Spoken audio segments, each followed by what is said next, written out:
ஹடால் எப்படிங்க, நல்லா இருக்கீங்களா? கண்டிப்பாக நல்லா தான் இருப்பீங்க அப்படின்னு தெரியும். ஸோ இந்த இன்ட்ரோ கேட்டு நாளாச்சுன்னு எனக்கு தெரியும். நிறைய பேர் சொல்லியிருந்தீங்க இன்ஸ்டாகிராமில் ஆர்ஐபி குக்கி ஃபீக்ஸ் உங்கள் மிஸ் பண்ணுறோம். அதெல்லாம் எனக்கு பொய்ன்னு தெரியும், மிஸ் பண்ணுறதும். Okay, it's fine. யூடியூப்பில் 2-3 கமெண்ட்ஸ் வந்துருந்துச்சு அப்படின்னு நினைக்கிறேன். உங்கள் ஸ்டோரியில் கேட்காம நாளாச்சு, அதாச்சு இதாச்சு அப்படியெல்லாம் வந்து கமெண்ட் வந்துருந்துச்சு. நிறைய பேர் வந்து யுனிக்காக ஒன்று வந்துருந்துச்சு. அதுதான் வந்து தி எண்டு சீரீஸ் தான் வந்து குக்கி ஃபிக்ஸோட எண்டு அப்படிலாம் வந்து வந்துருந்துச்சு. ஸோ நான் திரும்பி வந்துட்டேன். I'm back. எல்லாம் ஜோராக கைத்தட்டிக்கோங்க, ஆனால் எனக்கு கேட்காது. Okay, it's fine. ஸோ லேட்டாக வந்துட்டு இப்படி பேசுகிறேன் அப்படின்னு நினைக்காதீங்க. நம்ம டேரெக்டாக ஸ்டோரிக்குள்ளே போயிடலாம். இது கொஞ்சம் இமோஷ்னல்லு லவ் எல்லாமே கலந்த ஒரு இதாக, இதில் ஒரு பெரிய ட்விஸ்ட் இருக்குது.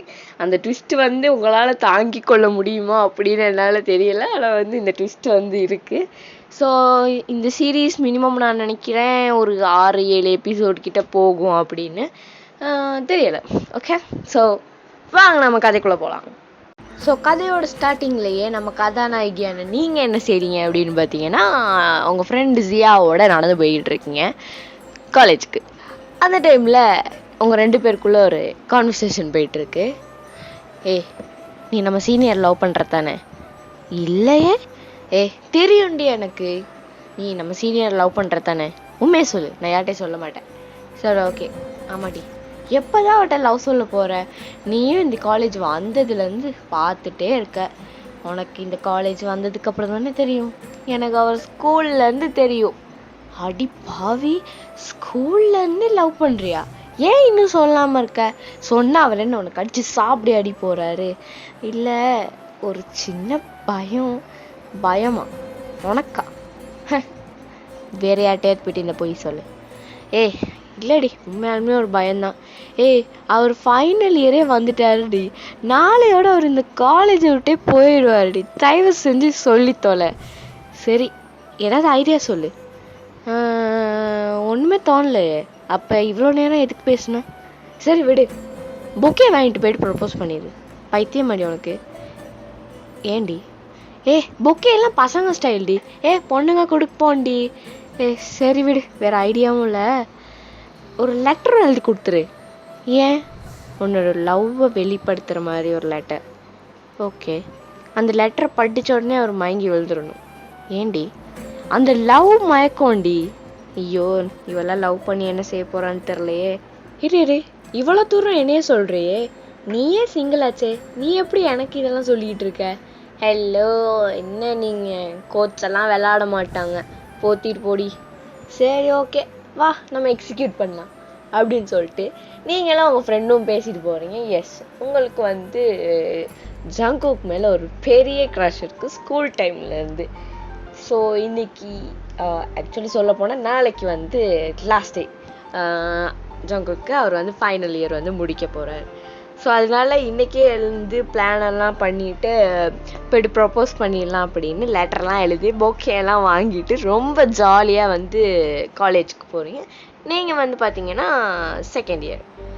ஸோ அப்படியே வந்து காலேஜுக்கு போயிட்டு செம்மையாக வந்து உங்களுக்கு எக்ஸைட்மெண்ட் தாங்கலை. ஸோ வந்து ஜங்குக்கோட ஃப்ரெண்ட்ஸ் ஒரு கேங் இருக்குது. ஸோ அந்த கேங் கிட்ட போயிட்டு நீங்களும் ஜியாவும் வந்து ஜங்குக் எங்கே இருக்காரு அப்படின்னு கேட்குறதுக்காக போகிறீங்க. ஸோ 2 பேருக்குமே பதட்டமாக தான் இருக்குது, இருந்தாலும் போய் கேட்கலாமே அப்படின்ட்டு போகிறீங்க. அண்ணா யார் அவ காலங்காத்தாலே வயன் சொல்லுமா, என்னம்மா பிரச்சனை? அது வந்து ஜங்குக்னா எங்கண்ணா இருப்பார்? ஜங்குக்கா? நீ எதுக்குமா அவனை கேட்குற? இல்லைண்ணா, அவருக்கு ஒரு முக்கியமான விஷயத்த ஜியா சொல்லணுமா. ஓ, நான் எங்கடி பொத்திக்கிட்டு. அதுதான், அவர் எங்கண்ணா இருப்பார்? அவன் வழக்கமாக ஒரு லேக்கில் இருப்பான்ல, உனக்கு தெரியும்னு நினைக்கிறேன். லேக்கு? அந்த லூலு லேக்கா? அந்த லேக் தான். அங்கே தான் கொஞ்சம் மனசு இல்லைன்னு போனாமா. ஓகேண்ணா, தேங்க்ஸ்ண்ணா. சரி, பார்த்து போமா. டே, உனக்கும் வயன் மேலே இன்ட்ரெஸ்ட் தானடா, அப்புறம் அவட்ட சொல்லவே மாட்டேன்ற. டே, அதை சொல்லி அந்த பிள்ளை கஷ்டப்பட்டு அவ கையில பாரு பொக்கையும் லெட்டரும். எனக்கு தெரிஞ்சு ஜியா ப்ரப்போஸ் பண்ண போறதில்ல, அவ தான் ஜங்குக்கு போய் ப்ரப்போஸ் பண்ண போறா. டே இவ்வளோ சிம்பிளா சொல்ற.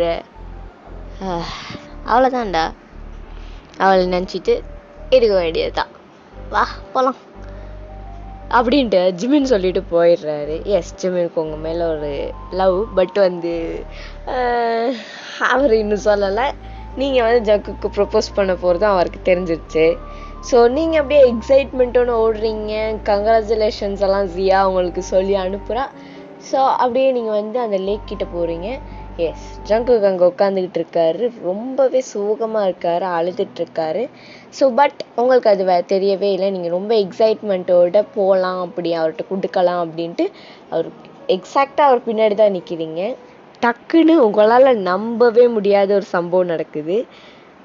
உங்களால் அது வந்து அது உண்மையா அந்த மாதிரி வந்து நீங்கள் நினைக்கிற லெவலுக்கு வந்து ஒரு மாதிரி கஷ்டமான ஒரு சிச்சுவேஷனாக போகுது உங்களுக்கு.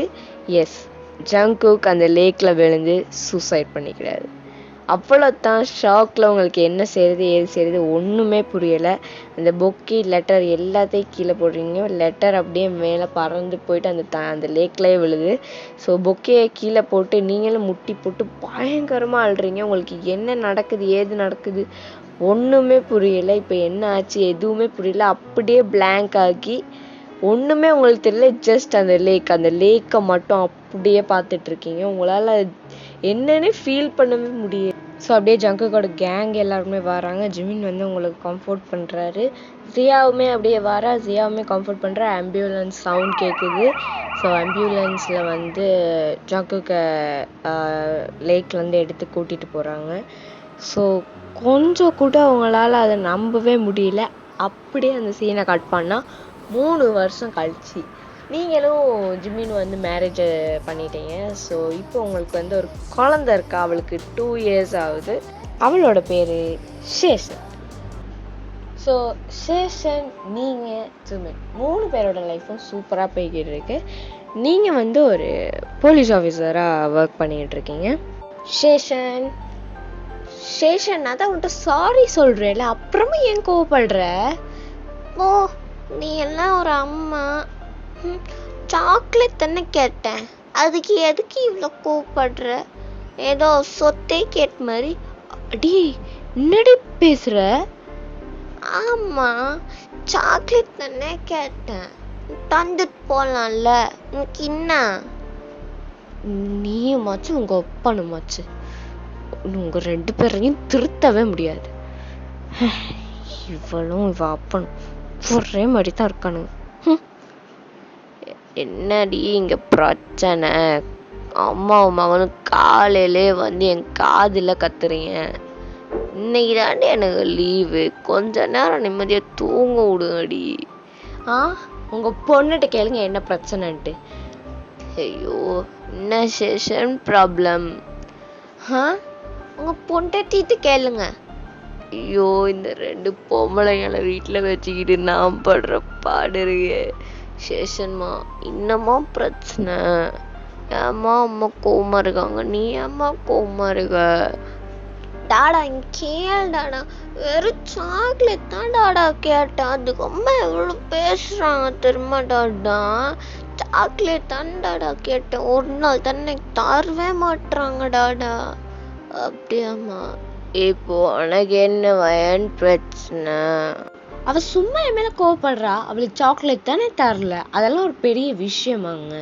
அப்படியே ஒரு சின்ன குழந்தைடி ஒரு சாக்லேட்டை கொடுத்துக்காம அது இப்போ ஒன்றுன்னு தான் சொல்லுவா, அதுக்கப்புறம் நிறைய கேட்பா. ஐயோ ஏமாத்திடி, இது ஒண்ணுதான் நிறையான்னு கூடு. ஐயோ, இந்த சின்ன பிரச்சனையை சரி பண்ணாம சின்ன புள்ளத்தனமா சண்டை போட்டுக்கிட்டு தூங்கிட்டு இருந்த சின்ன பையனையே ஏண்டி எழுப்புறீங்க? போங்கடி, இவங்களோட நான் படுற பாடுறக்கே. சை, போங்க. பிரேக்ஃபாஸ்ட் செஞ்சு வச்சிருக்கேன், பச்சா சாப்பிடுங்க. டாடி உனக்கும் செஞ்சு தான் வச்சிருக்கேன். உங்க அப்பனை வந்து ஊட்டி விட்டுக்க சொல்லு. நான் கிளம்புறேன். ஏய், இன்னைக்கு எங்கடி போற? ஒரு முக்கியமான கேஸை ரீஓபன் பண்ணியிருக்காங்களாம், அதுதான் பார்க்க போறேன்.